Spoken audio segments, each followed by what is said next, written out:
Okay, welcome back. Today we have something a little bit special for you. You're going to get some insight into our laser coaching sessions where Kate and I coach students personally. Now, of course, our CCA students always have access to our coaching calls twice a month, and then, of course, our fabulous Facebook group as well. But these are special calls where we really get to dig into their specific questions in that moment. They're only 10 minutes, but boy, do we pack a lot of coaching and information in there. The topics are going to run the gamut. So no matter what you are interested in as a copywriter, even though you're not in the hot seat, I guarantee that you're going to hear something useful and interesting. Also, just a heads up that in a couple of the recordings, students mention Pitchapalooza and Right Starts, which are a couple of our student-only events. They're free for our students. And as with everything we do, they're designed to get people taking action and seeing success. So when you hear that reference, just know that that's what they are. So without further ado, let's dig into our laser coaching sessions. Tim, what can we do for you? What can we help you with? Well, there are always a multitude of questions and we always say, bring it on. I whittled it down, I promise. I feel like it's something you've already covered. I feel like the course is so comprehensive that you cover everything anyway, and you're so consistent that the answers are there, but it's quite nice to actually hear the answers. So I think the one I've got, it came up recently. I managed to deal with it, but if you've got a client who maybe doesn't understand their target audience, as in they think they know their target audience, but they don't understand their motivations. I've got 2 or 3 that were their target audience. They built what they've got because they felt there was a gap, but actually they're not really their proper target audience. They're just their products developed into something else. So how do you deal with that when kind of back a little on reasoning behind either the copy you come up with? Yeah. Gently, right? Because it's when you're partnering with your client, they're absolutely, they have the final say no matter what, right? Mm-hmm. But when you identify something like that, where you're thinking, ooh, I think they're going about this the wrong way. It really is. It's about being as tactful as you possibly can, as you kind of guide them and really make suggestions like, hey, I was thinking it might be worth exploring this direction. It seems to me that this this product might also be something that could be good for, obviously these are without examples, it's a little bit harder, but just gently and tactfully. And you also too, you can make the suggestion of, hey, I was just listening to something the other day about market research. When's the last time we had the opportunity to get in a call with some of our clients, and really hear what they have to say, and that could be something you suggest to them. It could be, even if you're amenable to, it could be something you lead for them, and really just asking questions. Yeah, exactly. And asking questions about, what they want, what they need, what they fear, what's gotten their way, what's been frustrating, what would be the ultimate positive benefit, what would life look like if everything were fixed in whatever this arena is. But it gently and tactfully really is kind of the nutshell best way to do it.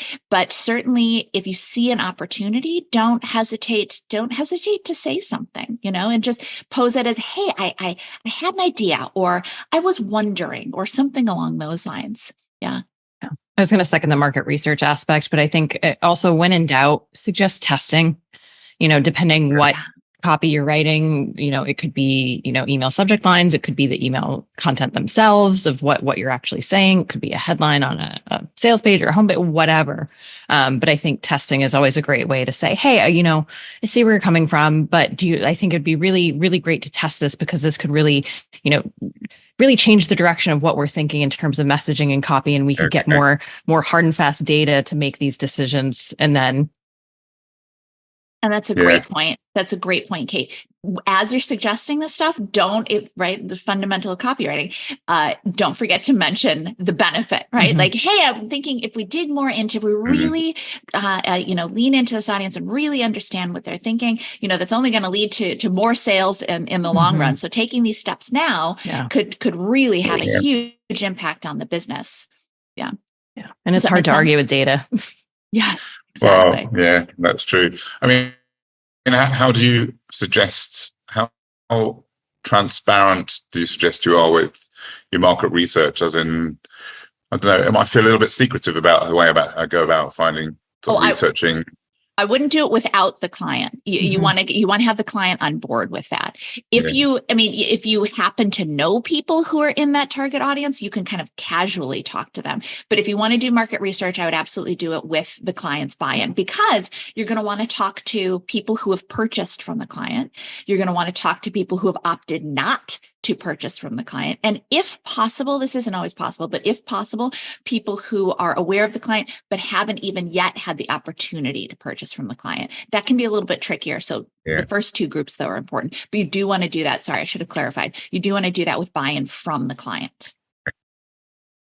And sometimes they'll be amenable to it. Sometimes they won't, but it's very, very valuable.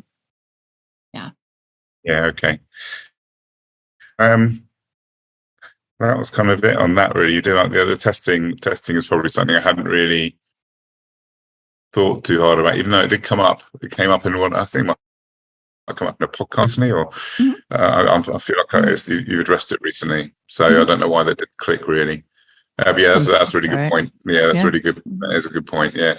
Luckily, it's not too much. I think it might become a bit of an issue with one kind of client at the moment, but the other one, after a bit of a kind of got it in the end, and that it wasn't what they like it was, and they'd get it in the end. But and I guess you got to read the client, because some people are a bit more amenable to than others, I guess, as well. It depends on your relationship with them. So exactly. So there's no hard and fast rule. I get that, but it's just more the ones that feel like they're awkward. So I just wondered how you'd broach it, really. So And at the end of the day, I mean, I think you're putting your best foot forward, right? You're kind of trying to gently nudge them in the right direction. If they ultimately are like, we don't want to go in that direction, you've done your best. You can bring it up again, certainly, as new projects come up and whatnot, and still continue to try to kind of fight the good fight. But at the end of the day, clients are going to do what they want to do. That's true. So sometimes you just don't beat yourself up, is what I'm trying to say.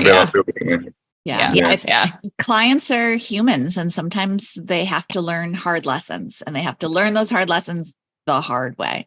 So yes, definitely guide and make suggestions, but at the end of the day, it's their final decision. Okay.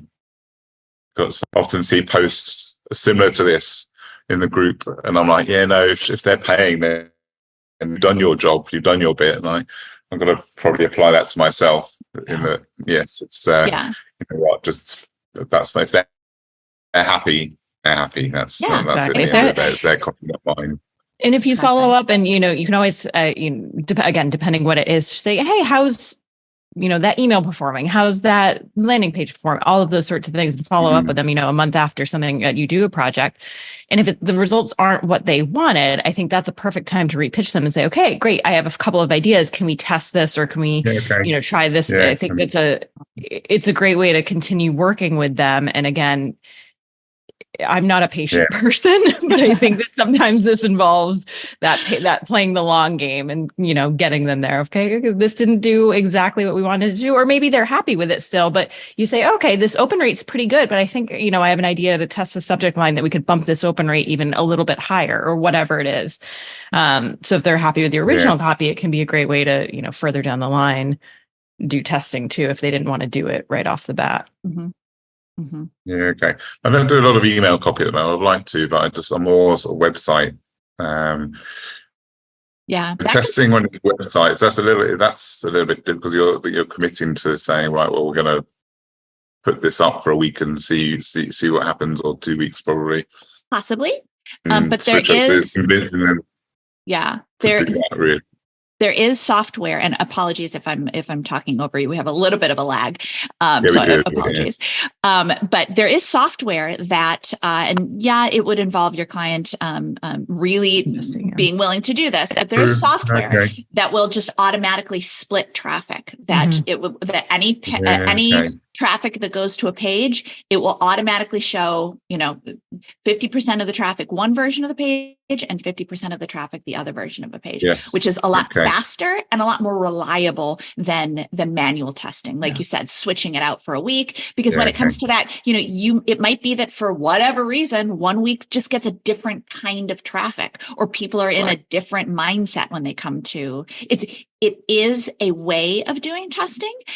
If there's no other way to do testing, that is one way to do it. But using software to automatically split the traffic is just a little bit more reliable. Mm-hmm.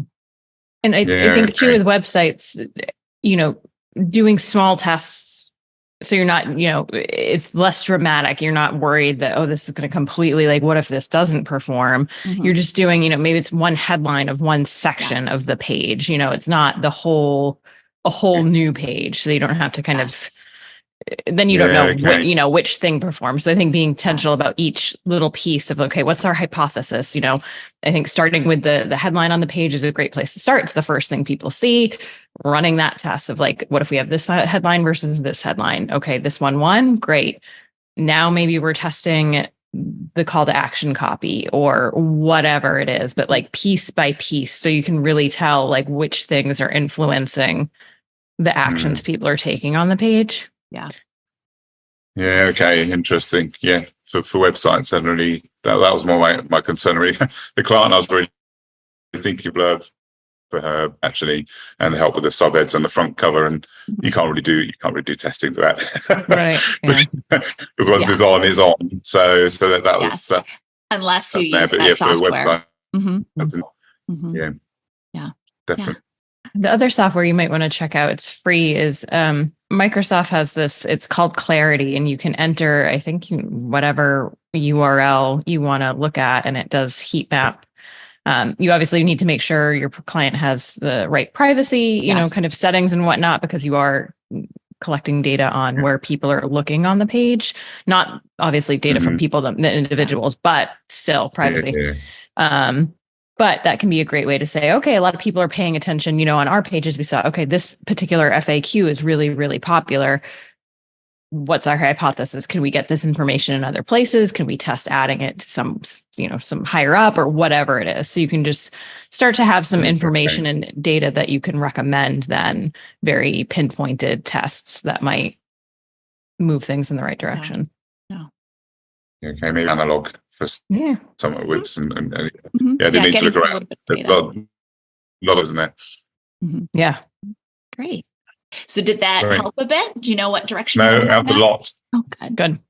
Yeah, kind of is, again, it's just the reassurance really of hearing it like firsthand, my actual issue, even though now I'm thinking about it, I'm like, it's actually something that has come up quite a lot.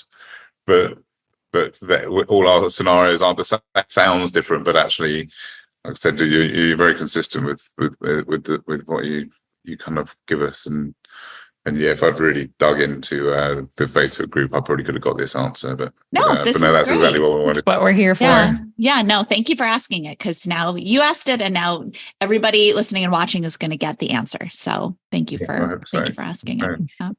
Thank you. Excellent. Thank you. Good to see you again, Tim. Yeah. And you. And we will put the link to the episode that Tim referenced about testing in the show notes. Like what you heard? Hit subscribe so you never miss a video. And if you're ready to take the first step toward becoming a copywriter yourself, sign up for a free video training right here.